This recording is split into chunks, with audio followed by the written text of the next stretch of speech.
ഓ, അപ്പം എല്ലാവർക്കും മോഡലാവാൻ പറ്റില്ല. അതൊരു ചോദ്യമാണ്. എല്ലാവർക്കും മോഡലാവും. ഫോർ എക്സാമ്പിൾ എല്ലാവർക്കും കളക്ടർ ആവാൻ പറ്റുമോ? ഇല്ലല്ലോ. എല്ലാവർക്കും എല്ലാ പൊസിഷനിലും ഇരിക്കാൻ പറ്റുമോ? ഇല്ല. അതിനൊരു ബേസിക് റിക്വയർമെന്റ് ഉണ്ട്. മോഡലാണെന്നുള്ള പാഷൻ മാത്രം പോരാ. പാഷൻ മാത്രം പോരാ. അതിനൊരു ഇപ്പം മീനെ കാണാൻ നല്ല ലുക്ക് ആയിരിക്കും. ചിലപ്പോൾ ഫോട്ടോ എടുത്താൽ ചിലപ്പം ലുക്കില്ലെങ്കിലോ. മോഡൽസിന്റെ ആവശ്യം എന്താ? ഫോട്ടോയിൽ ലുക്കാണോ? കാണാൻ ലുക്കില്ലെങ്കിലും പ്രശ്നമൊന്നുമില്ല. ഫോട്ടോജനിക് ആയിരിക്കണം. ചില ആൾക്കാർ ഫോട്ടോജനിക് ആവണമെന്നില്ല. ഇപ്പൊ എല്ലാവരും ഇൻഫ്ലുവൻസേഴ്സ് ആണല്ലോ. ലൈക്ക് ഒരു 10K ഫോളോവേഴ്സ് ഉള്ള എല്ലാവരും ഇൻഫ്ലുവൻസേഴ്സ് ആണ്. ആൻഡ് പ്ലസ് അവരുടെ പ്രൊഫൈല് മോഡൽസ് ഒന്നും കാണുന്നുണ്ട്. ആൻഡ് നമ്മളിങ്ങനെ പ്രൊഫൈൽ നോക്കിയാൽ കുറെ റാമ്പും സാധനങ്ങൾ കാണുന്നുണ്ട്. ഇതിന്റെ ഒക്കെ ഒരു പരിപാടി ഒരു മോഡൽസ് അല്ല. ഇൻഫ്ലുവൻസേഴ്സ് എന്ന് പറയുമ്പോൾ അത് നാട്ടില് മോഡലാണ്, അതാണ് ഇതാണെന്ന് പറയുന്ന ഒരു സാധനമാണ്. പ്രോപ്പർ ഫാഷൻ ആണ് പറയുന്നത്. പാരീസിലും മിലാനിലൊക്കെ വർക്ക് ചെയ്യുന്ന ആളുകൾക്ക് ഫാഷൻ, അതായത് അവർക്ക് ചിലപ്പോൾ 500 പോലും ഫോളോവേഴ്സ് ഉണ്ടാവില്ല. 100 ഫോളോവേഴ്സ് ഉള്ള ആളുകളൊക്കെ ഉണ്ട് പാരീസിലും മിലാനിലൊക്കെ വർക്ക് ചെയ്തിട്ടുണ്ട് ഫ്രണ്ട്സ് സർക്കിളിൽ. അപ്പം അവർക്ക് ഇൻകം കിട്ടുന്നുണ്ട്. അവർക്ക് മെയിൻ ആയിട്ട് ഫോളോവേഴ്സിന്റെ ആവശ്യമൊന്നുമില്ല. ഞാൻ നന്നായിട്ട് ഏൺ ചെയ്യുന്ന അവര് പണിയെടുക്കുന്നുണ്ട്. ലാസ്റ്റ് ഷൂട്ട് ചെയ്യുമ്പോൾ പറഞ്ഞു അവർക്ക് കുറച്ച് എനിക്ക് പിഗ്മെന്റേഷൻ ഒക്കെ ഉണ്ട്. സോ സെക്സി എന്ന് പറഞ്ഞു. സീരിയസ്ലി ചില സമയത്ത് ആക്നേസ് പിഗ്മെന്റേഷൻ ഒക്കെ ഉണ്ടെങ്കിൽ ഇന്റർനാഷണലി ഭയങ്കര ഡിമാൻഡാണ്. നമ്മളിവിടെ ഒരു കുരുവൊക്കെ വന്നാൽ ആലോചിച്ച് സ്ട്രെസ് അടിച്ചിട്ട് പിന്നെ വേറെ കുരു വരുന്ന സീനല്ലേ. നാട്ടില് എത്രത്തോളം വെളുക്കാൻ പറ്റുന്ന ക്രീം വെക്കുന്നു അത്രത്തോളം ക്രീം. ഒരു ലോങ്കുമാർ എന്ന് പറയുന്ന ഒരാളാണ്. അയാൾക്ക് ഞാൻ മെസ്സേജ് അയച്ചു.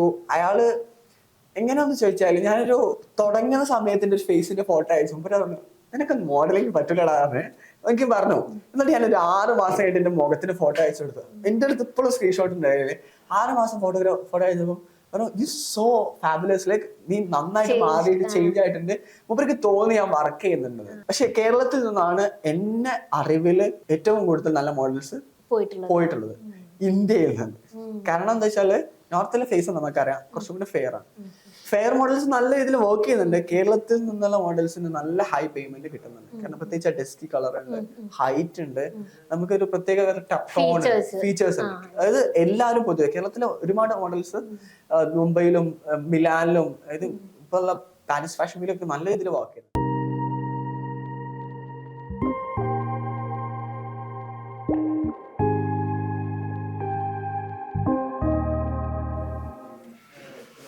ഞാൻ മുനവ്വറിനെ ആദ്യമായിട്ട് പരിചയപ്പെടുന്നത് അല്ലെങ്കിൽ കാണുന്നത് 2016 KLF എങ്ങാണ്ടെന്ന് തോന്നുന്നു. അതിന് ശേഷം നമ്മൾ കുറച്ചുകൂടി പരിചയമാവുന്നത് 2017 ഞാൻ ഫറൂഖ് കോളേജില് യൂണിയനിൽ ഇരിക്കുമ്പം മടപ്പള്ളി കോളേജിലെ ഭയങ്കര പൊളിറ്റിക്കലി വെരി ആക്റ്റീവ് ആയിട്ടുള്ള ഒരു മനുഷ്യനായിരുന്നു.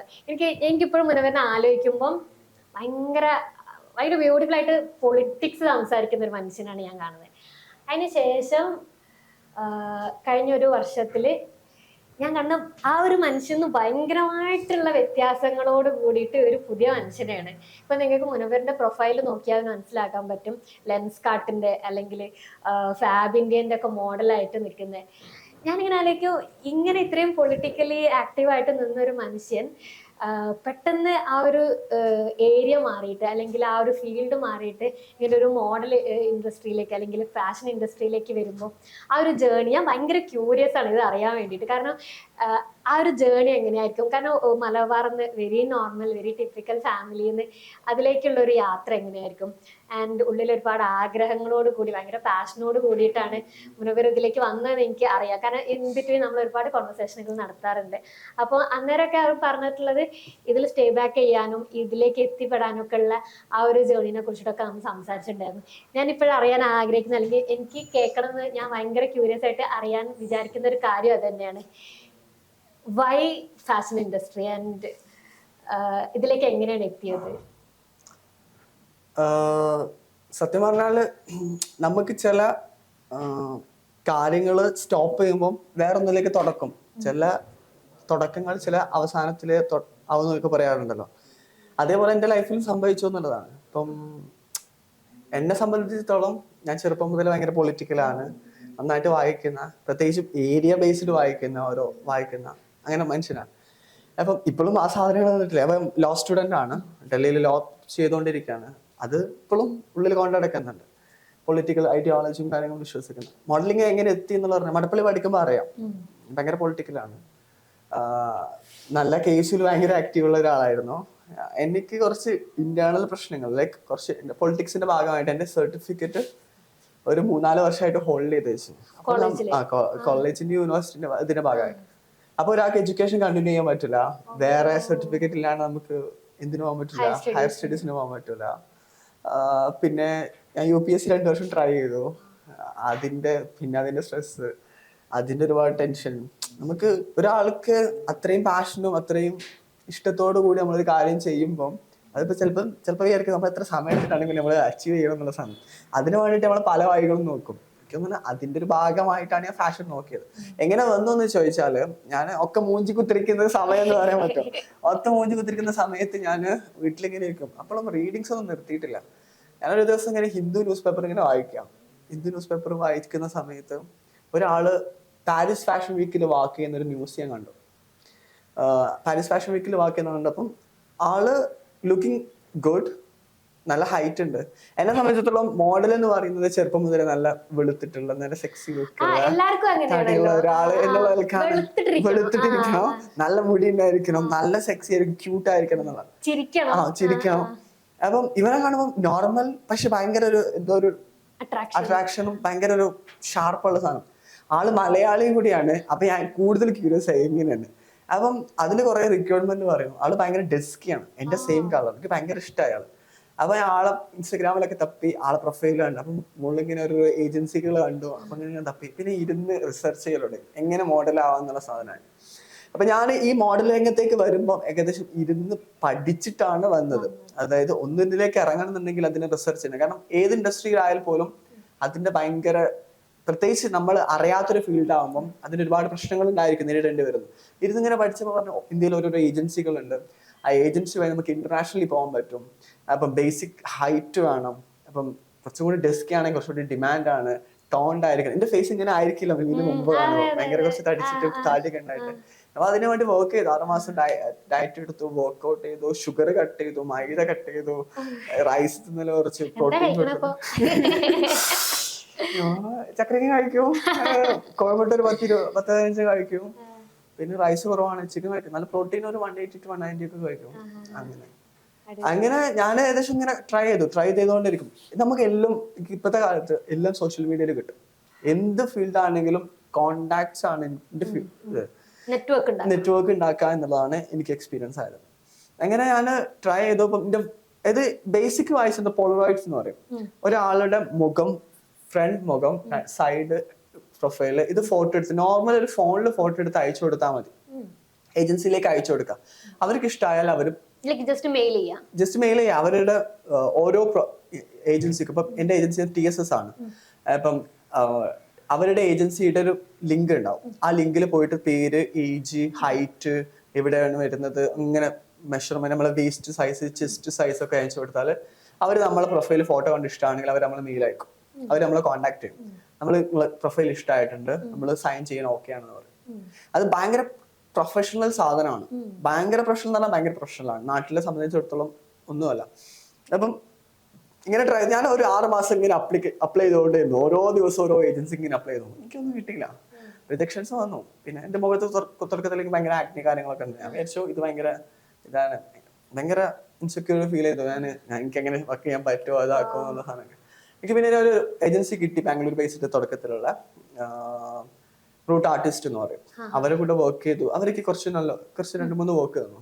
അപ്പം ആളുകളെ ശ്രദ്ധിക്കണേ, ആളെ ഫേസ് കൊള്ളാം, അതായത് ആള് ഭയങ്കര ആണ്, അതായത് ഒരു ഹൈ ഫാഷൻ ഫേസ് ഉണ്ട് എന്നൊരു സാധനമാണ്. അപ്പൊ ആളുകള് എനിക്ക് തോന്നി ലൈക്ക് നല്ല നല്ല ഹൈ പ്രൊഫൈലുള്ള ആളുകൾ എനിക്ക് റിക്വസ്റ്റ് അയക്കലുണ്ട്. അതായത് പാരീസ് ബേസ്ഡും ഇവിടെ ഉള്ള ആളുകളൊക്കെ കാസ്റ്റിംഗ് പേഴ്സൺ ഒക്കെ. അപ്പൊ എന്റെ വർക്ക് കണ്ടിട്ട് അത്യാവശ്യം നല്ല പ്രോമിനന്റ് ആയിട്ടുള്ള ഏജൻസിയാണ് TSS. അവരെന്നെ അപ്രോച്ച് ചെയ്തു. അവർ ഞങ്ങൾ ഓക്കെയാണ്, സൈൻ ചെയ്യാൻ ഓക്കെയാണ്. ഞാനൊരു വർഷം മുംബൈയിൽ ട്രൈ ചെയ്തു ഫാഷൻ ഇൻഡസ്ട്രി. ബോംബെയിൽ ട്രൈ ചെയ്തപ്പോൾ എനിക്ക് എങ്ങനെ വർക്ക് കിട്ടിയില്ല.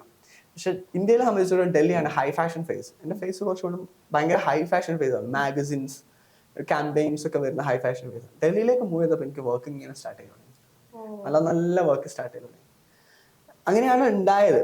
പക്ഷെ കൺസിസ്റ്റൻസി ആണ് എന്നെ സംബന്ധിച്ചിടത്തോളം. കൺസിസ്റ്റൻസി വേണം. പിന്നെ നമ്മൾ കോണ്ടാക്ട് മേക്ക് ചെയ്യുക. അങ്ങനെയൊക്കെ തോന്നി. ഇപ്പൊ ലൈക്ക് ഒരു വർക്ക് ഇപ്പം റീസെന്റ് ചെയ്ത ലെൻസ് കാർട്ട്, അതിന്റെ മുന്നേ ഫാബിന്റെ വന്നു, പിന്നെ ലെൻസ് കാർട്ട് വന്നു. അപ്പൊ ഒന്നിന്ന് കണക്ട് ചെയ്ത് മറ്റേതിലേക്ക് അങ്ങനെയാണോ പോണത്? അല്ല, നമുക്ക് ബേസിക്കലി വർക്ക് തരുന്നത് ഏജൻസിയാണ്. അവര് നെറ്റ്വർക്ക്. അതായത് എനിക്ക് തോന്നുന്നു എല്ലാ ബ്രാൻഡും ഓരോ ഏജൻസിയിലേക്ക് റിക്രൂട്ട്മെന്റ് അയക്കും. നമുക്ക് ഇങ്ങനെ ഫേസ് കാണുന്നു. ഓക്കെ. അപ്പം ഇന്ത്യയിൽ ഒരുപാട് ഏജൻസി ഉണ്ട്. അപ്പം ഏജൻസി പറയുകയാണെങ്കിൽ TSS, ഇനേക, അനിമ, ഫീറ്റ് ആർട്ടിസ്റ്റ്, പർപ്പിൾ തോട്ട്സ്, ഇങ്ങനെ പ്രോമിനന്റ് ആയിട്ട് നല്ല ഏജൻസികളുണ്ട്. ഈ ഓരോ ഏജൻസിക്കും ഓരോ റിക്വയർമെന്റ് ആയിട്ടുള്ള മോഡൽസിനെ എടുക്കുള്ളൂ. എല്ലാ ഏജൻസിയും എല്ലാ മോഡൽസിനും എടുക്കൂല. ഏജൻസിക്കാണെന്നുണ്ടെങ്കിൽ ബേസിക് റിക്വയർമെന്റ് ബോയ്സിനെ സംബന്ധിച്ചിടത്തോളം 6 feet 6 അടി എന്നുള്ളതാണ്. ഗേൾസിനെ സംബന്ധിച്ചിടത്തോളം 5'7", 5'8" or 5'7" മുകളിൽ എന്തായാലും ആണ്. ഇത്തരം ക്രൈറ്റീരിയ നിർബന്ധമാണ്. ഓ, അപ്പം എല്ലാവർക്കും മോഡലാവാൻ പറ്റില്ല? അതൊരു ചോദ്യമാണ്. എല്ലാവർക്കും മോഡലാവും. അതായത് ഫോർ എക്സാമ്പിൾ പറഞ്ഞാൽ എല്ലാവർക്കും കളക്ടർ ആവാൻ പറ്റുമോ? ഇല്ലല്ലോ. എല്ലാവർക്കും എല്ലാ പൊസിഷനിലും ഇരിക്കാൻ പറ്റുമോ? ഇല്ല. അതിനൊരു ബേസിക് റിക്വയർമെന്റ് ഉണ്ട്. മോഡലാണെന്നുള്ള പാഷൻ മാത്രം പോരാ. പാഷൻ മാത്രം പോരാ. അതിനൊരു ഇപ്പം മീനെ കാണാൻ നല്ല ലുക്ക് ആയിരിക്കാം ചിലപ്പോൾ, ഫോട്ടോ എടുത്താൽ ചിലപ്പം ലുക്കില്ലെങ്കിലോ. മോഡൽസിന്റെ ആവശ്യം എന്താ? ഫോട്ടോ ലുക്കാണോ? കാണാൻ ലുക്കില്ലെങ്കിലും പ്രശ്നമൊന്നുമില്ല. ഫോട്ടോജനിക് ആയിരിക്കണം. ചില ആൾക്കാർ ഫോട്ടോജനിക് ആവണം എന്നില്ല. അപ്പം ചില ആളുകൾ ഹൈറ്റ് ഉണ്ടാവില്ല.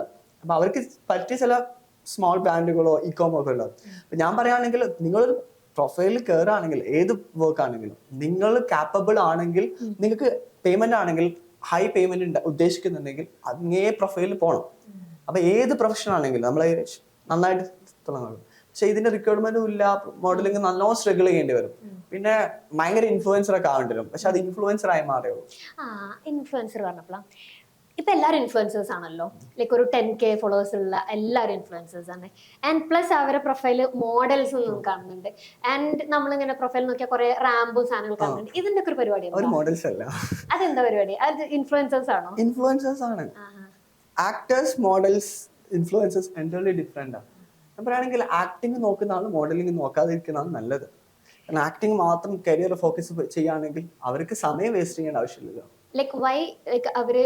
അതായത് ആക്ടേഴ്സിന്റെ റിക്വയർമെന്റ് മോഡൽസിന്റെ റിക്വയർമെന്റ് ഭയങ്കര, മോഡൽസിന് ചില സമയത്ത് ഭയങ്കര സ്കിന്നി ആയിരിക്കണം. പക്ഷെ ആക്ടിങ്ങിന് ഭയങ്കര സ്കിന്നി ആയാൽ നാട്ടുകാർക്ക് പറ്റിക്കൊള്ളൊന്നുമില്ല. ചേഞ്ച് ചെയ്തോണ്ടിരിക്കും. അതെ അതെ അതെ, അങ്ങനെയാണ്. അപ്പൊ ഡിപ്പെൻസ് ആണ്. ആക്ടിങ്, പിന്നെ ആക്ടിങ് ഭയങ്കര വേറെ തന്നെ ആർട്ടാണ്, മോഡലിംഗ് വേറെ തന്നെ ആർട്ടാണ്. നമുക്ക് ഭയങ്കര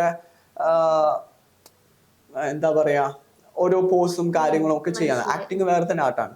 അപ്പം മോഡലിങ്ങിന് ഹൈറ്റ് കമ്പൽസറി ആണ്. ഇൻഫ്ലുവൻസസ് എന്ന് പറയുമ്പം അത് നാട്ടില് മോഡലാണ്, അതാണ് ഇതാണെന്ന് പറയുന്ന ഒരു സാധനമാണ്. ഞാൻ പ്രോപ്പർ ഫാഷൻ ആണ് പറയുന്നത്. പാരീസിലും മിലാനിലൊക്കെ വർക്ക് ചെയ്യുന്ന ആളുകൾക്ക് ഫാഷൻ, അതായത് അവർക്ക് ചിലപ്പോൾ 500 പോലും ഫോളോവേഴ്സ് ഉണ്ടാവില്ല. 100 ഫോളോവേഴ്സുള്ള ആളുകളൊക്കെ ഉണ്ട് പാരീസിലും മിലാനിലൊക്കെ വർക്ക് ചെയ്തിട്ടുണ്ട്, ഫ്രണ്ട് സർക്കിള്. അപ്പം അവർക്ക് ഇൻകം കിട്ടുന്നുണ്ട്. അവർക്ക് മെയിൻ ആയിട്ട് ഫോളോവേഴ്സിന്റെ ആവശ്യമൊന്നുമില്ല. ഞാൻ നന്നായിട്ട് earn ചെയ്യുന്ന അവര് പണിയെടുക്കുന്നുണ്ട്. അതായത് അത് വേസ്റ്റ് ഓഫ് ടൈം ആണ് ഞങ്ങളെ സംബന്ധിച്ചിടത്തോളം. അതായത് ഞങ്ങൾ പോവാ, ഇൻഫ്ലുവൻസ് ചെയ്യുക, അതിനേക്കാൾ ഫണ്ട് കിട്ടി ഞങ്ങൾക്ക് ഒരു ഷൂട്ടിന് പോയാലേ. മനസ്സിലായോ? സ്റ്റാർട്ടിങ് ലൈക്ക് ഒരു സ്റ്റാർട്ടിങ് മോഡൽ ആണെങ്കിൽ ഇത് പ്രൊജക്ട് ബേസ്ഡ് ആണ്. ഓരോ ഡിസൈനേഴ്സ് എന്തായാലും 20 മുകളിൽ കിട്ടും. ഇപ്പം 9 hours ഒക്കെ ആണെങ്കിൽ, ഇപ്പം അത്യാവശ്യം എക്സ്പീരിയൻസ് ഉള്ള ആളാണെങ്കിൽ, ഇപ്പം ഇകോം ആണെങ്കിൽ 10 to 50 ആണ് സ്റ്റാർട്ടിങ്. ക്യാമ്പയിൻസ് ആണെങ്കിൽ 45 ആണ് സ്റ്റാർട്ടിങ്, 35-45 ആണ് സ്റ്റാർട്ടിങ്. അതായത് ഓരോ ഡിസൈനേഴ്സും ക്യാമ്പയിൻസ് ഉണ്ട്. അപ്പൊ വിന്റർ കളക്ഷൻസ്, അങ്ങനെ ഓരോ കളക്ഷൻസ് ഉണ്ടാവും. അപ്പൊ അവര് ക്യാമ്പയിൻസ് ചെയ്യും. അപ്പം അവർക്ക് ഭയങ്കര യുണീക്ക് ഫേസ് വേണ്ടിവരും. അവരെല്ലാ ഫേസും പറ്റിക്കോണമെന്നില്ല. ഇപ്പം എല്ലാ മോഡൽസിനും അവരെടുക്കുമെന്ന് ചോദിച്ചാൽ അവർക്ക് ചില ക്രൈറ്റീരിയാസ് ഉണ്ടാവും. നിനക്ക് ചില ഫുഡിനോട് ചില ഇഷ്ടം ഉണ്ടാവും, പിന്നെ ആ ഫുഡ് മാത്രമേ കഴിക്കുള്ളൂ. അതുപോലെ ഡിസൈനേഴ്സിന് അവർക്ക് റിക്വയർമെന്റ് ആയിട്ടുള്ള ആളുകളുണ്ടാവും. എനിക്ക് ഈ ഫേസ് മതി, വന്നതൊന്നും എടുക്കില്ല. അവർ ആ ഫേസ് കണ്ടെടുക്കും. അതിലൊരു എക്സാമ്പിൾ ആണ്, ഞാനൊരു ഡിസൈനറിന്റെ കാസ്റ്റിങ്ങിന് പോയതാ.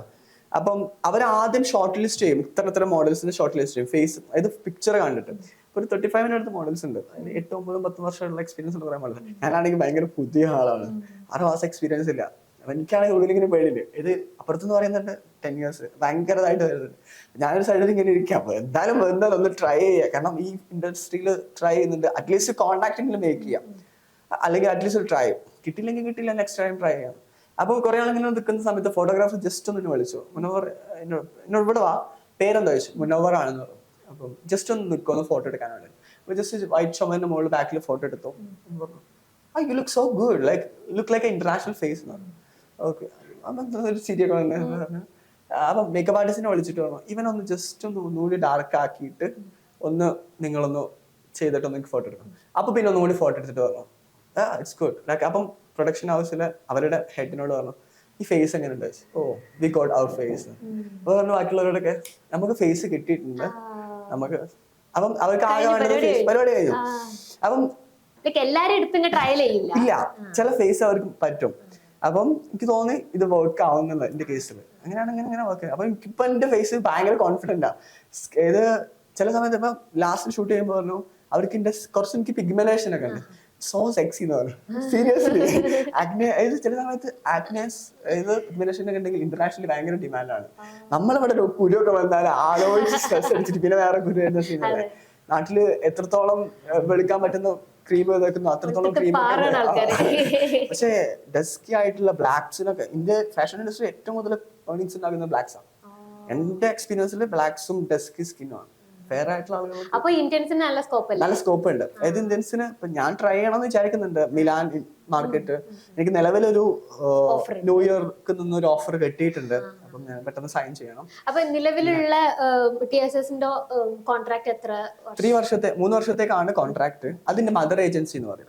ഇന്ത്യയിൽ ഓരോ അബ്രോഡ് പോകുന്ന ഓരോരുത്തർക്കും മദർ ഏജൻസികൾ ഉണ്ടാവും. ഈ മദർ ഏജൻസിയാണ് ഇന്റർനാഷണൽ ഏജൻസിയുമായിട്ടുള്ള സൈൻ കോൺട്രാക്ടുകളും അതിന്റെ ലീഗൽ കാര്യങ്ങളൊക്കെ സംസാരിക്കുക. കാരണം നമ്മള് അബ്രോഡ് പോകുമ്പോൾ സ്വാഭാവികം നമ്മള് അറിയില്ല അക്കോമഡേഷൻ കാര്യങ്ങളൊക്കെ. അപ്പൊ നമ്മുടെ ഏജൻസി അവരായിട്ട് സംസാരിക്കും, അവര് നമ്മളെ അക്കോമഡേഷൻ ശരിയാക്കും, ബ്രാൻഡുമായിട്ട് സംസാരിക്കും, എങ്ങനെ പേയ്മെന്റ് വരും. അപ്പൊ നമ്മളൊരു 10% നമ്മളെ ഏജൻസി കമ്മീഷൻ വരും അബ്രോഡ് പോകുമ്പോൾ. ഈ നാട്ടിൽ നോക്കുമ്പോൾ ഡിപ്പെൻസ് ആണ് 25 to 30% അവരും കട്ടും. പക്ഷെ നമുക്ക് അതിനുള്ള ബഡ്ജറ്റ് കിട്ടും ചെയ്യും, ബെനിഫിറ്റ് ഉണ്ടാവും. കാരണം ബാക്കിയുള്ള എംപ്ലോയീസ് വർക്ക് ചെയ്യുന്ന 2 മാസം സാലറിയാണ് നമുക്ക് ഒരു ദിവസം കൊണ്ട് കിട്ടുന്നത്. ഞാൻ ഇങ്ങനെ ആലോചിച്ചൊരു സാധനം കേട്ടോ, ഇവരുടെ കാണുമ്പോഴുള്ള ഫേസ് എല്ലാം ആൻഡ് ഫോട്ടോത്തിലൊക്കെ നോക്കുമ്പോൾ എന്റെ അടുത്ത് എന്റെ ഫ്രണ്ട്സ് ഒക്കെ പറയും ഞാൻ ക്യാമറ കണ്ടാ ചിരിക്കും എന്ന് പറയും, ചിരിച്ചിട്ടാ ഞാൻ ഫോട്ടോ എടുക്കാന്ന് പറയും. പക്ഷെ നമ്മൾ ഈ ആൻഡ് നമ്മളൊക്കെ ഒരു മൈൻഡിൽ ഉണ്ടായിരുന്ന ഒരു ഇമേജ് പറഞ്ഞാൽ ഈ മോഡൽസ് ഇങ്ങനെ ചിരിച്ചിട്ട് നല്ല ക്യൂട്ട് ചിരി ഉണ്ടാവും, വെളുത്തിട്ടിരിക്കണം അങ്ങനെയൊക്കെ. പക്ഷെ അതൊന്നൊക്കെ മാറിയിട്ട് ഭയങ്കര ഷാർപ്പ് ലുക്ക്, ഭയങ്കര ആറ്റിറ്റ്യൂഡ് ലുക്ക്, അത് ഭയങ്കര ബുദ്ധിമുട്ടല്ലേ? ബുദ്ധിമുട്ടാണോ ചോദിച്ചാല് ഒരു മോഡൽസിനെ സംബന്ധിച്ചിടത്തോളം ബുദ്ധിമുട്ടല്ല. അങ്ങനെ ചിരിച്ചു വ്യത്യാസം പോയില്ലേ? ലൈക്ക് ഷാർപ്പ് സാധനം നമുക്ക് വേണ്ട. പെജന്റ് മോഡലിന് വാക്കിംഗ് പെജന്റ് ഒക്കെ മോഡൽസിന് ചിരിച്ച് സെക്സി ലുക്ക് ആയിട്ടുള്ള കുറച്ചുകൂടി ബൾക്കി ആയിട്ടുള്ള അതാണ് വേണ്ട പെജന്റ് ആയിട്ടുള്ള മോഡൽസ്. ഫാഷൻ മോഡൽസിന് അതെല്ലാം വേണ്ട. അവരെ മോഡൽസിനെ സംബന്ധിച്ചിടത്തോളം റോബോട്ട്സ് ആണ്. റോബോട്ട്സ് ലൈക്ക് ഇമോഷൻ എക്സ്പ്രസ് ചെയ്ത് അങ്ങനെയാണോ, അല്ലെങ്കിൽ ഒരു പെർട്ടിക്കുലർ ഇമോഷൻ മാത്രം എക്സ്പ്രസ്? നമ്മൾ കുറച്ചും കൂടി ഓരോ ഡിസൈനേഴ്സിനും ഓരോ റിക്വയർമെന്റ് ആണ്. ചില ആൾക്ക് ഭയങ്കര ഷാർപ്പ് ഫേസ് ഉള്ള സാധനം ഉണ്ട്, ചില ആൾക്ക് ഭയങ്കര ഡിപ്രസ്ഡ് ആയിട്ടുള്ള സാധനം വേണ്ടിവരും. അങ്ങനെ കുറെ കാര്യങ്ങളുണ്ട്. അപ്പം ഓരോന്നിനനുസരിച്ചാണ് വേണ്ട. ചില ആൾക്ക് സ്മൈല് വേണ്ടി വരും. പക്ഷെ ഇന്റർനാഷണൽ വാക്കിങ്ങിനൊന്നും ഒരാൾ ചിരിക്കുന്നില്ല,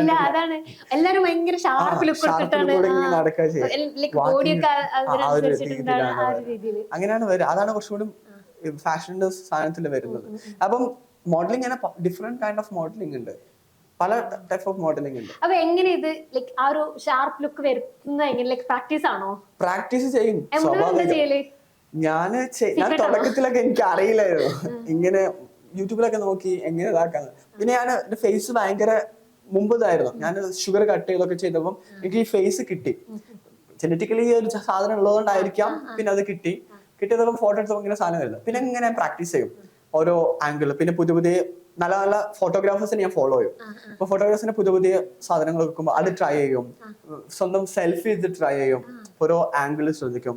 പുതിയ ഷൂട്ടിന് പോകുമ്പോൾ ഞാൻ പിൻട്രസ്റ്റിലെ ആപ്പിൽ പോയിട്ട് പുതിയ പോസ്റ്റും പുതിയ കാര്യങ്ങളും ഫേസിന്റെ കാര്യങ്ങളൊക്കെ ട്രൈ ചെയ്യും. അതായത് സ്വാഭാവികം നമ്മളെ വർക്കിന് വേണ്ടി പ്രിപ്പയർ ചെയ്യാണ്. അപ്പൊ പുതിയ ആംഗിൾ ചെയ്യുമ്പോൾ ചെയ്യും. പിന്നെ മെയിൻ ആയിട്ട് വേണ്ടത് ഓരോ മോഡൽസിനും എക്സ്പീരിയൻസ് ചെയ്യുന്നത് നമ്മൾ ടെസ്റ്റ് ഷൂട്ടുകളിലൂടെയാണ്. ടെസ്റ്റ് ഷൂട്ടാണ് നമ്മളെ സ്കില്ല് എക്സ്പ്രസ് ചെയ്യാനുള്ള ഒരു സാധനം. നമ്മൾ ഫോട്ടോഗ്രാഫേഴ്സിന് മെസ്സേജ് അയക്കാം,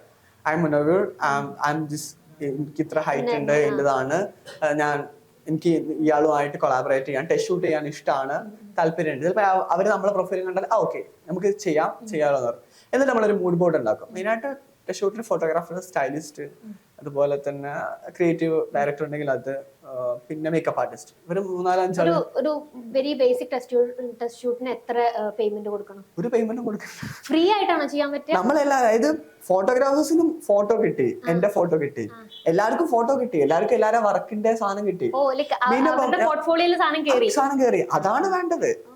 ടെസ്റ്റ് ഷൂട്ട് ഒരു ക്യാഷും ചെയ്യാണ്ട് ബേസിക് ആയിട്ടുള്ള ഫ്രീ ആയിട്ടാണ് എല്ലാവരും ചെയ്യുക. കാരണം അവരെ സ്കിൽ എടുക്കുന്നു, ഞാൻ എന്റെ സ്കിൽ എടുക്കുന്നു, ഫോട്ടോഗ്രാഫർ സ്കിൽ എടുക്കുന്നു, മേക്കപ്പ് ആർട്ടിസ്റ്റ് അവരെ സ്കിൽ എടുക്കുന്നു. മേക്കപ്പ് ആർട്ടിസ്റ്റും കാരണം അവർക്ക് ഡിഫറൻസ് കൈൻഡ് ഓഫ് സാധനങ്ങൾ ഫേസിൽ അപ്ലൈ ചെയ്യാൻ പറ്റും. അപ്പം എല്ലാവരും എല്ലാവരുടെ സ്കില്ലും അപ്ലൈ ചെയ്തിട്ട് ഒരു പ്രൊജക്ട് പോലെ വരികയാണ് ചെയ്യുക. അതിപ്പം ഒരു മോഡൽ മാത്രം വിചാരിച്ചാൽ ഒരു പ്രൊജക്ട് പുറത്തിലേക്ക് വരില്ലല്ലോ. ഇതിന്റെ പിറകിൽ ഒരുപാട് ആളുകളുണ്ട്. ഒരു ഫോട്ടോ കയ്യിൽ ഇറങ്ങണമെന്നുണ്ടെങ്കിൽ അതിന്റെ പുറകിൽ ഒരുപാട് ആളുകളുണ്ട്. മോഡൽ പോസ് ചെയ്യാൻ മാത്രമേ ഉള്ളൂ. നമ്മൾ നല്ല പോസ് കൊടുക്കാം. ബാക്കിൽ ലേറ്റ് ഉള്ള ആളുകളുണ്ട്, ഫോട്ടോഗ്രാഫേഴ്സിന്റെ എഡിറ്റിംഗ് അവരൊക്കെ ഉണ്ട്. അപ്പൊ അവരുടെ ഒക്കെ വർക്ക് പുറത്തു വരികയാണ്. അപ്പൊ എല്ലാവർക്കും ഒരു പോർട്ട്ഫോളിയോ കിട്ടി. അപ്പൊ നമ്മൾ നല്ലൊരു മൂഡ് ബോർഡ് ചെയ്തിട്ട് അതെന്ത് ചെയ്യും, അത് സോഷ്യൽ മീഡിയ അപ്ലൈ ചെയ്യും. അപ്പൊ ആളുകൾ അപ്രോച്ച് ചെയ്യും, ആളുകൾക്ക് ഇഷ്ടമാണെങ്കിൽ ചെയ്യും. ഇങ്ങനെയാണ് ബേസിക് ആയിട്ട് ഒരു മോഡലിന് സംബന്ധിച്ചിടത്തോളം ക്രിയേറ്റ് ചെയ്യാൻ പറ്റുന്ന കോൺടാക്ട്സ്, ക്രിയേറ്റ് ചെയ്യാൻ പറ്റുന്ന ഒരു എക്സ്പീരിയൻസ്. അത് എക്സ്പീരിയൻസ് എന്ന് പറയും. എന്നിട്ട് ഞാൻ പറയുകയാണെങ്കിൽ ഒരു ക്യാഷ് പോലും ഇൻവെസ്റ്റ് ചെയ്യരുത് ഒരു മോഡൽ ആവാൻ. യെസ്, ഞാൻ അത് ചോദിക്കാൻ വിചാരിച്ചു. ഇപ്പം പുറത്തുനിന്ന് നോക്കുമ്പോൾ ഇത് ഭയങ്കര എക്സ്പെൻസീവ് ആയിട്ടുള്ള ഒരു ഏരിയ അല്ലെങ്കിൽ ഒരു ഫീൽഡാന്നൊക്കെ വേണമെങ്കിൽ പറയാൻ പറ്റും. എക്സ്പെൻസീവ് ആസ് ഇൻ ഒരു മോഡൽ ആവാനുള്ള എക്സ്പെൻസസ് വേറെ, ലൈക്ക് ഫുഡ്, മറ്റേ ഇത് ഗ്രൂമിങ്, മറ്റേ വർക്കൗട്ട് സാധനങ്ങളൊക്കെ ഉണ്ട്. അതല്ലാണ്ട് ഇപ്പൊ നമുക്കൊരു ഇതുപോലെ ഈ ഒരു ഫീൽഡിലേക്ക് ഇപ്പൊ മുനവർ വരുമ്പോ ഇതുപോലത്തെ ഒരു ബാക്ക്ഗ്രൗണ്ട് നല്ല വരും, അല്ലെങ്കിൽ ഫ്രണ്ട്സും സാധനങ്ങളൊന്നും ഈ ഒരു ബാക്ക്ഗ്രൗണ്ടിൽ നല്ല വന്നതാണ്, നമുക്ക് അതിലേക്ക് വന്നതാ. അപ്പം അത് അങ്ങനെ നോക്കുമ്പോ ഇത് എക്സ്പെൻസീവ് ആണോ? അല്ലെങ്കിൽ എന്നെ സംബന്ധിച്ചിടത്തോളം ഞാൻ പറഞ്ഞ ഒരു കാര്യം നോക്കുകയാണെങ്കിൽ ഇരുന്ന് പഠിച്ചിട്ട് ചെയ്യുള്ളൂ. അപ്പം ഞാൻ നന്നായിട്ട് ഇരുന്നു ആളുകളായിട്ട്, അതായത് എനിക്കൊരു 100 ആളുകളായിട്ടെങ്കിലും ഞാൻ ഇൻസ്റ്റാഗ്രാമിൽ മെസ്സേജ് അയച്ചിട്ടുണ്ട്. എന്നിട്ട് ഒരാളുടെ എനിക്ക് റിപ്ലൈ ആണ്. ആ ഒരാളെന്നെ നന്നായിട്ട് ഗൈഡ്. ഞാൻ പറയാം ഹോണസ്റ്റ്ലി, ഇന്നും അയാളെന്നെ ഹെൽപ്പ് ചെയ്യുന്നുണ്ട്. ഒരു നോർത്ത് ഈസ്റ്റിലുള്ള ഒരു ലോങ്കുമാർ എന്ന് പറയുന്ന ഒരാളാണ്. അയാൾക്ക് ഞാൻ മെസ്സേജ് അയച്ചു. അയാള് എങ്ങനെയാന്ന് ചോദിച്ചാല്, ഞാനൊരു തുടങ്ങുന്ന സമയത്തിന്റെ ഒരു ഫേസിന്റെ ഫോട്ടോ അയച്ചു. പറഞ്ഞു നിനക്ക് മോഡലിംഗ് പറ്റില്ലടാന്ന് എനിക്ക് പറഞ്ഞു. എന്നിട്ട് ഞാനൊരു 6 മാസമായിട്ട് എന്റെ മുഖത്തിന്റെ ഫോട്ടോ അയച്ചു കൊടുത്തു. എന്റെ അടുത്ത് ഇപ്പോഴും സ്ക്രീൻഷോട്ട് ഉണ്ടായില്ലേ. 6 മാസം ഫോട്ടോ അയച്ചപ്പോ പറഞ്ഞു യു സോ ഫാബുലസ്, ലൈക്ക് നീ നന്നായിട്ട് മാറിയിട്ട് ചേഞ്ച് ആയിട്ടുണ്ട്. മൂപ്പർക്ക് തോന്നി ഞാൻ വർക്ക് ചെയ്യുന്നുണ്ട്. ചില ആളുകൾക്ക് നമ്മൾ അതിൽ ഹാർഡ് വർക്ക് ചെയ്യുന്നുണ്ടെന്ന് പറഞ്ഞാൽ ആളുകൾ സപ്പോർട്ട് ചെയ്യും. കാരണം ഇന്ന് വരെ അയാൾ എന്റെ അടുത്ത് ഒന്നും പ്രതീക്ഷിച്ചിട്ടില്ല. കാരണം എനിക്ക് തോന്നുന്നു ആളുകൾ നമ്മള് ഹാർഡ് വർക്ക് ചെയ്യുന്നതിനനുസരിച്ച് എനിക്ക് തോന്നുന്നു നമ്മളെ സറൗണ്ടിങ്സിൽ നമ്മളെ ഹെൽപ്പ് ചെയ്യാൻ ആളുകൾ വരും എന്ന് വിശ്വസിക്കുന്നുണ്ട്. കാരണം അയാൾ നന്നായിട്ട് ഹെൽപ്പ് ചെയ്തിട്ടുണ്ട്. കാരണം എന്തുണ്ടെങ്കിലും അയാളോട് ചോദിക്കുകയും ചെയ്യും. അയാൾ ഒരു മെന്ററായിട്ട് ഇങ്ങനെ നിൽക്കുന്നുണ്ട്. എനിക്ക് ഭയങ്കര ഒരു ഹെൽപ്ഫുൾ ആയിട്ടുള്ള സാധനം. അപ്പം അയാൾ നിനക്ക് പറ്റും, നീ ഒന്നും ഇങ്ങനെ ചെയ്യും, ഇങ്ങനെ ഹെൽപ്പ് ഇങ്ങനെ ചെയ്യും. അതൊക്കെ ഭയങ്കരമായിട്ട് ഹെൽപ്ഫുൾ ആയിട്ടുണ്ട്. അപ്പം ക്യാഷ് ഇൻവെസ്റ്റ് ആണോ? ഞാൻ ഇതുവരെ അയാൾക്ക് ഒരു ക്യാഷും കൊടുത്തിട്ടില്ല. അയാൾ ചോദിച്ച് ഞാൻ നിങ്ങൾക്ക് ഗിഫ്റ്റ് തരണ്ട്, അയാൾ you make lot of money then gift ഉണ്ട. അയാൾ ഒരു കാസ്റ്റിംഗ് പേഴ്സൺ ആണ്. നല്ല നല്ല ഫേസ് മാത്രം സെലക്ട് ചെയ്തിട്ട് ഏജൻസിയിലേക്ക് കൊടുക്കുന്ന ആളാണ്. അപ്പം കാസ്റ്റിംഗ് ഡയറക്ടറാണ്. അപ്പം അയാള് ഇനേഗോ ആയിട്ട് കൊളാബറേറ്റ്, അയാൾക്ക് സ്വന്തമായിട്ട് ഒരു ഏജൻസി ഉണ്ട്. അപ്പം അയാൾ ഇന്റർനാഷണലി ഫേസ് പുഷ് ചെയ്യും. അതൊക്കെ ഭയങ്കര ബ്ലെസ്സിംഗ് ആണ്. അപ്പം അങ്ങനത്തെ ഒരാളിന്റെ ഫേസ് ഇഷ്ടമാവാന്ന് പറഞ്ഞാൽ ഒരു വലിയ കാര്യമാണ്. ഇപ്പം കേരളത്തിലെ മോഡലിംഗ് ഒക്കെ പറയുകയാണെങ്കിൽ പ്രൊഫഷണൽ സാധനം എനിക്ക് ഫീൽ ചെയ്തിട്ടില്ല. ഉണ്ടായിരിക്കാം, പക്ഷെ ഒരു പ്രൊഫഷണൽ സാധനം വരാനുണ്ട്. ഇവിടെ ഒരുപാട് ഏജൻസികളുണ്ട്. പിന്നെ അത്ര ഹൈ പേയ്മെന്റ് ചെയ്യുന്ന ഒരു ക്ലയന്റും കേരളത്തിൽ ഇല്ല. ഉണ്ട്, പക്ഷെ ഒരു മീഡിയം. പക്ഷെ കേരളത്തിൽ നിന്നാണ് എന്നെ അറിവില് ഏറ്റവും കൂടുതൽ നല്ല മോഡൽസ് പോയിട്ടുള്ളത് ഇന്ത്യയിൽ നിന്ന്. കാരണം എന്താ വെച്ചാല് നോർത്തിലെ ഫേസ് നമുക്കറിയാം കുറച്ചും കൂടി ഫെയർ ആണ്. ഫെയർ മോഡൽസ് നല്ല ഇതിൽ വർക്ക് ചെയ്യുന്നുണ്ട്. കേരളത്തിൽ നിന്നുള്ള മോഡൽസിന് നല്ല ഹൈ പേയ്മെന്റ് കിട്ടുന്നുണ്ട്. കാരണം പ്രത്യേകിച്ച് ഡെസ്കി കളർ ഉണ്ട്, ഹൈറ്റ് ഉണ്ട്, നമുക്കൊരു പ്രത്യേക ഫീച്ചേഴ്സ് ഉണ്ട്. അതായത് എല്ലാവരും പൊതുവെ കേരളത്തിലെ ഒരുപാട് മോഡൽസ് മുംബൈയിലും മിലാനിലും, അതായത് ഇപ്പൊ പാരീസ് ഫാഷൻ വീലൊക്കെ നല്ല രീതിയിൽ വർക്ക് ചെയ്യുന്നുണ്ട്. അവരൊക്കെ ഇന്ത്യൻ ഫേസ് എന്ന് പറയുമ്പോൾ ഡെസ്കി ഫേസ് ആണ്. അവർ കേരളത്തിലെ ഫേസ് ആണ് പൊതുവെ എടുക്കുന്നുള്ളത്. അതായത് 2-3 ഏജൻസി, അനിമ ക്രിയേറ്റീവിന്റെ അധികം ഏജൻസിയുടെ മെയിൻ സോഴ്സ് ഓഫ് മോഡൽസ് എന്ന് പറയുന്നത് കേരളത്തിലാണ്. കേരള, തമിഴ്നാട്, ഇങ്ങനെ സൗത്ത് ആണ്. ആ തമിഴ്നാട്ടിൽ നിന്നൊക്കെ ഫേസ് ഒക്കെ ഭയങ്കര ഇതാണ്. അപ്പം ഞാൻ പറഞ്ഞത് ഒരു ഏജൻസിക്ക് നിങ്ങൾ ക്യാഷ് കൊടുക്കുക, ഒരു കാസ്റ്റിംഗ് ഡയറക്ടറിന് ഒരു ബ്രാൻഡ് നിങ്ങൾ ക്യാഷ് കൊടുത്തിട്ട് ഷൂട്ട് ചെയ്യരുത് എന്നാണ് പറയാം. That's not a professional. നിങ്ങളെ ഫേസ് അവർക്ക് ഇഷ്ടമായെങ്കിൽ അവർ എത്ര പേയ്മെന്റും അവർ ചെയ്യും, അവർ വിളിക്കും. അതായത് നമ്മളിങ്ങനെ പോയിട്ട് നിങ്ങൾക്ക് ഇഷ്ടമായോ നിങ്ങൾക്ക് പറ്റുമോ ചോദിക്കേണ്ട കാര്യമില്ല. ഓരോന്നിന്റെ റിക്വയർമെന്റ് ഉണ്ട്. ഞാൻ ചെയ്തിരുന്നു. ഓരോ ബ്രാൻഡിനും ഓരോ ഡിസൈനേഴ്സിനും എനിക്ക് ഏജൻസി ഇല്ലാത്ത സമയത്ത് എന്റെ പേര് മുനവ്വറാണ്, എനിക്ക് ഇത്ര വയസ്സുണ്ട്, ഇത്ര ഹൈറ്റ് ഉണ്ട്, എന്റെ ബോഡി ജസ്റ്റസ് കാര്യങ്ങളാണ്, എന്റെ മുഖത്തിന്റെ ഫേസ് ഒരു അതിന്റെ ഐഫോണിൽ എടുത്തൊരു ഫോട്ടോത്തിന്റെ മുഖത്തിന്റെ ഫ്രണ്ടും സൈഡും എന്റെ ഹൈറ്റും ഇത് മാത്രമേ നോർമൽ, ഇതാണ് വേണ്ടത്. അപ്പൊ അവർക്ക് ഫേസ് ഇഷ്ടമായ ഒരു റിപ്ലൈ തരും. അത് നമുക്ക് ചെയ്യാം. അതൊരു പ്രൊഫഷണൽസ് ആണ്. കാരണം നമുക്ക് കോണ്ടാക്ട്സ് ഇല്ല, നമുക്ക് ഒന്നും അറിയില്ല. അപ്പൊ നമുക്ക് നമ്മളെ ഫേസ് അവരെ അറിയിക്കുക എന്നുള്ളത് നമുക്ക് അതിന് ഇഷ്ടമാണെങ്കിൽ നമ്മളെ ഫേസ് അവരെ എത്തിക്കുക എന്നുള്ളതാണ്. ഇത് സെയിം സാധനമാണ് ഏജൻസി ചെയ്യുന്നത്. നമ്മുടെ ഫേസ് അവർക്ക് കാണിച്ചു കൊടുക്കുക, അവർക്ക് ഇഷ്ടമായാൽ ചെയ്യുക എന്നുള്ളതാണ്. അല്ലാണ്ട് ക്യാഷ് കൊടുത്തിട്ട് എല്ലാവരും പോയിട്ട് നമ്മളെ waste of time, waste of energy, മെയിനായിട്ട് ഒരുപാട് സ്കാമുകൾ. ഈ ഹേമ കമ്മിറ്റി വന്നല്ലോ, ഇതിലും ഉണ്ടാവില്ലേ ഇങ്ങനത്തെ കുറെ? ഹേമ കമ്മിറ്റി വന്നത് ആദ്യം ഞാൻ ഇരുന്നിങ്ങനെ കുറെ വായിച്ചു. നമുക്കറിയാലോ, നമ്മള് സെയിം ഇൻഡസ്ട്രി ആണല്ലോ, അറ്റ്ലീസ്റ്റ് ഫാഷൻ ഇൻഡസ്ട്രി ആണല്ലോ. ഫിലിം ഇൻഡസ്ട്രിയിൽ മേ ബി ഉണ്ടായിരിക്കാം, ഉണ്ട്, അറിയാലോ. എല്ലാ ഇൻഡസ്ട്രികളിലും എല്ലായിടത്തും ഇൻഡസ്ട്രി ഉണ്ട്. അതിൽ സ്ത്രീ ആയാലും പുരുഷനായാലും എല്ലാവരും ചൂഷണം ചെയ്യപ്പെടുന്നുണ്ട്, ഇതാക്കുന്നുണ്ട്. എന്നെ സംബന്ധിച്ചിടത്തോളം ഞാൻ ഏജൻസിയിൽ വർക്ക് ചെയ്യുന്നതുകൊണ്ട് അങ്ങനത്തെ ഒരു ബുദ്ധിമുട്ട് ഇല്ല. ഏജൻസിയിലെ മോഡൽസിന് അങ്ങനത്തെ ഒരു ബുദ്ധിമുട്ട് ഉണ്ടാവില്ല. കാരണം നമ്മൾ റിക്വയർമെന്റ് ഏജൻസിക്കാണ് വരാം. അപ്പൊ ഏജൻസിനോട് പറയും, ഞാൻ ഈ ദിവസത്തേക്ക് ഈ ഡേറ്റിലേക്ക് ഈ സ്ഥലത്ത് ഈ മോഡൽസിനെ ബുക്ക് ചെയ്യണം. അപ്പൊ നേരെ നമ്മൾ സ്റ്റുഡിയോയിൽ പോവാം. അപ്പൊ നമ്മളൊരു ഡയറക്ട് ഡിസൈനേഴ്സിനെ ഒരാളെ കാസ്റ്റിംഗ് ഡയറക്ടറോ കാണുന്നില്ല. നമ്മൾ നേരെ പോണത് ഷൂട്ടിംഗ് ലൊക്കേഷനിലേക്കാണ്. നമ്മൾ ഷൂട്ടിന് പോയാൽ മതി. അപ്പൊ നമ്മൾ അവിടെ കാണുന്നത് ക്യാമറ, ഫോട്ടോഗ്രാഫേഴ്സ് ആണ്. മേ ബി ഇൻസ്റ്റാഗ്രാമിലൊക്കെ ആളുകൾ മെസ്സേജ് അയക്കാം, അത് നമ്മൾ ഹാൻഡിൽ ചെയ്യുന്ന കാര്യം. ഫ്ലേട്ടിങ് ചെയ്തിരിക്കാം, അത് നമ്മൾ അത്യാവശ്യം മെച്ചോർഡ് ആണ്. നമ്മൾ എങ്ങനെ ഒരാളായിട്ട് ബിഹേവ് ചെയ്യണം, പിന്നെ നമ്മൾ എങ്ങനെ ആളുകളോട് അപ്രോച്ച് ചെയ്യുന്നതാണ്. നമ്മള് ഫ്ലേട്ടിംഗ് ആണെങ്കിൽ അവരും ഫ്ലേട്ടിംഗ് ആയിരിക്കും. എന്റെ എക്സ്പീരിയൻസിൽ നമ്മൾ പ്രൊഫഷണൽ ആണെങ്കിൽ അവർ പ്രൊഫഷണൽ ആയിരിക്കും. ആളുകൾക്ക് തോന്നുന്ന ഇയാള് പക്ക പ്രൊഫഷണൽ ആണ്, വർക്ക് ഓറിയന്റഡ് ആണെങ്കിൽ നമ്മൾ അങ്ങനെ അപ്രോച്ച് ചെയ്യുള്ളൂ. പിന്നെ ഞാൻ ലോ ബാക്ക്ഗ്രൗണ്ട് ആയതുകൊണ്ടാണെങ്കിൽ ലോ ബാക്ക്ഗ്രൗണ്ട് പിന്നെ ഭയങ്കര ടോക്കറ്റീവ്, ഞാൻ ഭയങ്കര ടോക്കറ്റീവ് ആണ്. ആളുകള് ഇതാണ്. പിന്നെ അങ്ങനെയൊക്കെയാണ് പൊതുവെ. അപ്പം ബേസിക്കലി നമ്മൾ എത്രത്തോളം പ്രൊഫഷണൽ ആവുക എന്നുള്ളതാണ് എനിക്ക് ഫീൽ ചെയ്തത്. നമ്മൾ കൊടുക്കുന്നതിനനുസരിച്ചാണ് നമ്മൾ ഇങ്ങോട്ടുള്ള അപ്രോച്ച്. ലൈക്ക് എന്തൊരു ഫ്യൂച്ചർ, ലൈക്ക് എന്റെ ഒരു എന്താ ഗോൾ എന്താ, അല്ലെങ്കിൽ എവിടെ എത്തണം എന്നുള്ളതാണ് ഗോള്? ഫാഷൻ ഇൻഡസ്ട്രിയിലാണെങ്കിൽ ഹൈ ഫാഷൻ ട്രൈ ചെയ്യണം. മേ ബി എനിക്ക് അത്യാവശ്യം നല്ല എനിക്ക് ഭയങ്കര കോൺഫിഡന്റ് ആണ്. എനിക്ക് തോന്നുന്നു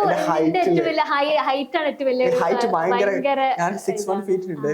പണ്ടൊക്കെ ഹൈറ്റ് ഉണ്ടാകുമ്പോ കുറെ ആൾക്കാർ കളിയാക്കി. ഏത് ബസ്സിലൊക്കെ പോകുമ്പോ എനിക്ക് ഇരിക്കാൻ പറ്റില്ല. അതായത് KSRTC മാത്രമേ ഞാൻ ട്രാവൽ ചെയ്യാൻ പറ്റുള്ളൂ. മറ്റു ബസ്സിലൊക്കെ ആകുമ്പോൾ എനിക്ക് കാല് തട്ടുന്ന പ്രശ്നമൊക്കെ ഉണ്ട്. പിന്നെ ട്രെയിനിലായാലും കാറിലായാലും ഭയങ്കര ബുദ്ധിമുട്ട്. പക്ഷെ എനിക്ക് ഭയങ്കര ബ്ലെസ്സിങ് പഠിച്ചാൽ തന്നത് കണ്ടിറങ്ങി ഹൈറ്റ് ഫേസും അൽഹംദുലില്ലാഹ് അതില് ഇതാണ്. അപ്പൊ എന്താ വെച്ചാല് ഹൈറ്റ് ഭയങ്കര ബ്ലെസ്സിങ് ആണ്, കളർ ഭയങ്കര ബ്ലെസ്സിങ് ആണ്, ഭയങ്കര കോൺഫിഡന്റ് ആണ്. പിന്നെ ഫേഷ്യൽ ഫീച്ചേഴ്സ് ഭയങ്കര. അപ്പം അതായതുകൊണ്ട് ഇപ്പം ന്യൂയോർക്കിൽ ഓഫർ കിട്ടുന്നതുകൊണ്ട് അത് അക്സെപ്റ്റ് ചെയ്യണമെന്നുണ്ട്. പിന്നെ ഞാൻ എന്റെ എഡ്യൂക്കേഷൻ ഒന്നുകൂടി കംപ്ലീറ്റ് ചെയ്യണം. അപ്പം അക്കാഡമിക്കലി ലോ കംപ്ലീറ്റ് ചെയ്തിട്ട് ലോയർ ആയിട്ട് വർക്ക് ചെയ്യണം കുറച്ചും കൂടി കഴിഞ്ഞിട്ട്. എനിക്ക് അതാണ് ലൈക്ക് NGOs അല്ലെങ്കിൽ സോഷ്യൽ വർക്കിങ്ങോ പൊളിറ്റിക്കൽ സാധനങ്ങളൊക്കെ ഭയങ്കര ഇഷ്ടമാണ്. പൊളിറ്റിക്സിലേക്ക് തിരിച്ചു വരുന്നുണ്ടോ? ഇൻഷാല്ലാ നോക്കട്ടെ. ഇപ്പോഴും പൊളിറ്റിക്കൽ ആണ്. അപ്പം നമ്മളുള്ള ഒരു സ്ഥലത്ത് നമ്മൾ ആളുകളെ ഹെൽപ്പ് ചെയ്യുക, നമ്മളെ കമ്മ്യൂണിറ്റിനെ ബിൽഡ് ചെയ്യുക. ഇല്ല, വെള്ളമായിട്ട് ഇറങ്ങേണ്ട ആവശ്യമില്ല. നമ്മൾ പൊളിറ്റിക്കൽ ആവാന്നുള്ളത്. അതായത് എല്ലാരും പൊളിറ്റിക്കൽ ആവാന്നാണ് ഞാൻ പറയാം. പൊളിറ്റിക്കൽ ആവണം. അത് ഒരു പാർട്ടി പൊളിറ്റിക്സ് അല്ലാതെ നിലപാടുകളുണ്ട്. അത് നല്ലതാ കുറച്ചും കൂടി. അങ്ങനെ ഉണ്ടാകുമ്പോൾ നമുക്ക് ആളുകളെ മിങ്കിൾ ചെയ്യാനും ആളുകളുടെ സ്വഭാവം മനസ്സിലാക്കാനും ഒരുപാട്. എനിക്ക് കുറച്ചും കൂടി വില്ലേജ് ട്രാവൽ ചെയ്യാൻ ഭയങ്കര ഇഷ്ടം. അപ്പം ഇന്ത്യയിലുള്ള കുറച്ചും കൂടി ദളിത് മുസ്ലിം വിഷയങ്ങളെ കുറിച്ച് അഡ്രസ് ചെയ്യാനും ഇതാക്കാനും എനിക്ക് ഭയങ്കര ഇഷ്ടമാണ്. അപ്പം ഇതിൽ നിന്ന് ഇൻകം ഉണ്ടാക്കുക, ഇതിൽ നിന്ന് ഇൻകം ഉണ്ടാക്കുക, പിന്നെ ആളുകളെ ഹെൽപ്പ് ചെയ്യുക, കമ്മ്യൂണിറ്റി ബിൽഡ് ചെയ്യുക എന്നുള്ള പ്ലാനാണ്. അപ്പം കുറച്ചും കൂടി അറിയാലോ ലോയേഴ്സിനൊക്കെ എത്രത്തോളം പേയ്മെന്റ് കിട്ടുന്നുള്ളതൊക്കെ. അപ്പം ഇങ്ങനെ ഫ്യൂച്ചറിസ്റ്റിക് ആയിട്ട് ഇങ്ങനെ ആലോചിക്കുന്നുണ്ട്. പിന്നെ മോഡലിംഗ് ആണെങ്കിൽ മിലാൻ മാർക്കറ്റ് ട്രൈ ചെയ്യണം, ലണ്ടൻ മാർക്കറ്റ് ട്രൈ ചെയ്യണം, അപ്പം ദുബായ് മാർക്കറ്റ് ട്രൈ ചെയ്യണം. ദുബായ് കുറച്ചുകൂടെ അത്യാവശ്യം നല്ല എക്സ്പെൻസ് ഉണ്ടാക്കാൻ പറ്റും, നല്ല ഫണ്ടിങ് ഒക്കെ തരുന്നുണ്ട്. പ്രത്യേകിച്ച് നമ്മളെ സംബന്ധിച്ചിടത്തോളം യൂറോപ്യൻ മാർക്കറ്റ് ഭയങ്കര ഡിമാൻഡാണ്. അപ്പം അത്യാവശ്യം നല്ല അപ്രോച്ച് ഒക്കെ വരുന്നുണ്ട്. അപ്പം ഒന്നുമില്ല, പ്രൊജക്ട് വരുമ്പോൾ പോവാ, വർക്ക് ചെയ്യുക, തിരിച്ചു വരിക, അത്രേ ഉള്ളൂ. നമുക്കവിടെ ഒരുപാട് ഇല്ല.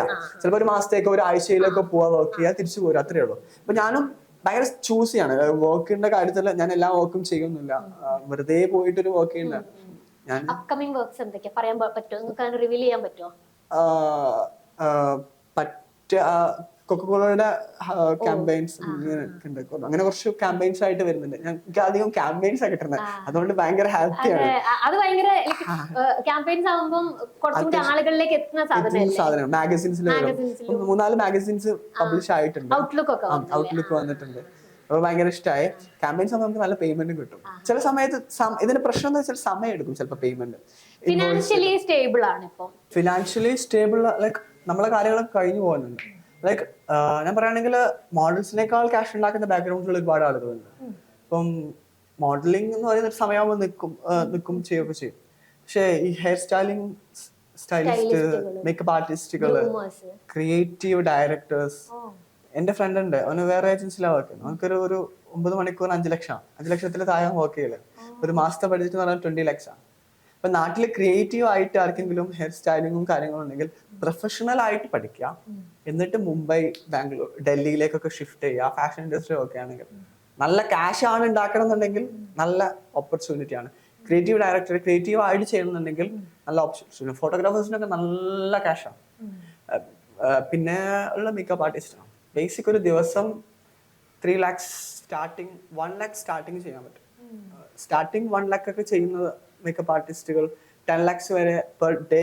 അതായത് ഒരു 3 മാസം ഉണ്ടാക്കുന്ന, ഒരു 6 മാസം കൊണ്ട് ഏൺ ചെയ്യുന്ന പൈസ ഒരു ദിവസം കൊണ്ട് ഉണ്ടാക്കുന്ന ആളുകളുണ്ട്. ഇതിനായിട്ട് makeup artist, hair stylist, creative director. അപ്പം ഭയങ്കര ക്യാഷ് ഫിനാൻഷ്യലി കിട്ടുന്ന, മോഡൽസിനേക്കാൾ ക്യാഷ് ഉണ്ടാക്കുന്നത് ബാക്ക്ഗ്രൗണ്ടിലുള്ള ആളുകളാണ്. അപ്പം നല്ല ക്രിയേറ്റീവ് ആയിട്ടുള്ള ആളുകൾ ഉണ്ടെങ്കിൽ നല്ല ഓപ്പർച്യൂണിറ്റി ആണ് പുറത്തേക്ക് വരുന്നത്. അതൊരു മോഡൽ മാത്രം വിചാരിച്ചിട്ട് കാര്യമില്ല. നമ്മളെ പിറകിൽ ഒരു 10-50 ആളുകൾ, ഒരുപാട് ആളുകൾ, പ്രൊഡക്ഷൻ ഹൗസ്, അതിന്റെ ഒരുപാട് ആളുകൾ, അവരൊക്കെ വർക്ക് ചെയ്തിട്ടാണ് ഈ സാധനം പുറത്തേക്ക് വരുന്നത്. അറിയാലോ, ഏത് സാധനം ആണെങ്കിലും എല്ലാത്തിനും. അപ്പം അങ്ങനെയാണ് പോകുന്നത്. പിന്നെ ഫാഷൻ ഇൻഡസ്ട്രിയിലേക്ക് വരുന്ന ആളുകളാണെങ്കിൽ ഫാഷൻ ഒരു പാഷനാക്കി മാറ്റിയിട്ട് ഫുൾ ടൈം അല്ലാണ്ട് പഠിക്കുക. എഡ്യൂക്കേഷൻ കമ്പൽസറി ആണ്. നമ്മൾ ഏതായാലും ജോബ് ചെയ്യുക, വർക്ക് കിട്ടുന്ന സമയത്ത് പോവുക. അതും പ്രതീക്ഷിച്ച് ഇങ്ങനെ നിൽക്കുന്നത് ഒരു വേസ്റ്റ് ഓഫ് ടൈം ആണെന്നാണ് എൻ്റെ ഒരു അഭിപ്രായം. നെക്സ്റ്റ് വർക്ക് കിട്ടുന്നത് നമ്മൾ സ്ട്രെസ്, അതായത് നമുക്ക് നമ്മളെ പേയ്മെന്റ്, ബില്ല് കാര്യങ്ങളൊക്കെ പേയ്മെന്റ് ചെയ്യണം. സ്വാഭാവികം നമ്മളെ ബേസിക് കാര്യങ്ങളൊക്കെ നടക്കണമെന്നുണ്ടെങ്കിൽ ഒരു ജോബ് നിർബന്ധമാണ്.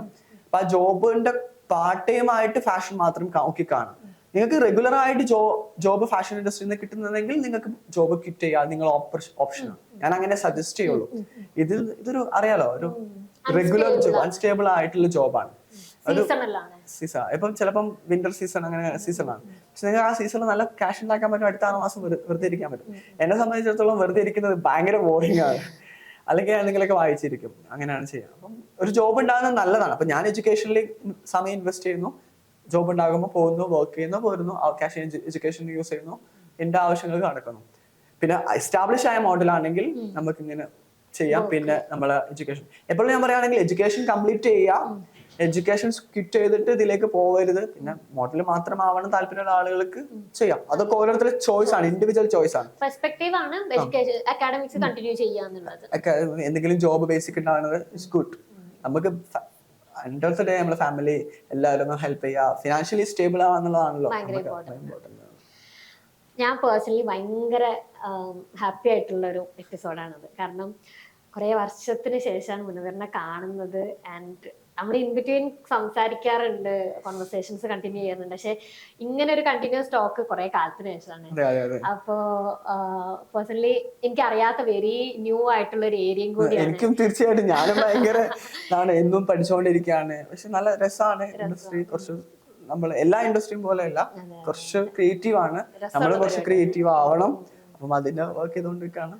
ഹോപ്പ് ആർക്കെങ്കിലും ഈ ഒരു ഏരിയ ആയിട്ട് കണ്ടിന്യൂ ചെയ്യണം, അല്ലെങ്കിൽ മുന്നോട്ട് പോകണം, അല്ലെങ്കിൽ ഈ ഒരു ഏരിയ ചൂസ് ചെയ്യണം എന്നൊക്കെ ആഗ്രഹം ഉണ്ടെങ്കിൽ കോണ്ടാക്ട് ചെയ്യാൻ പറ്റിയ മെന്റർ ആണ്. And very grateful and happy. അപ്പോ നിങ്ങൾ കേട്ടോ. ശരി.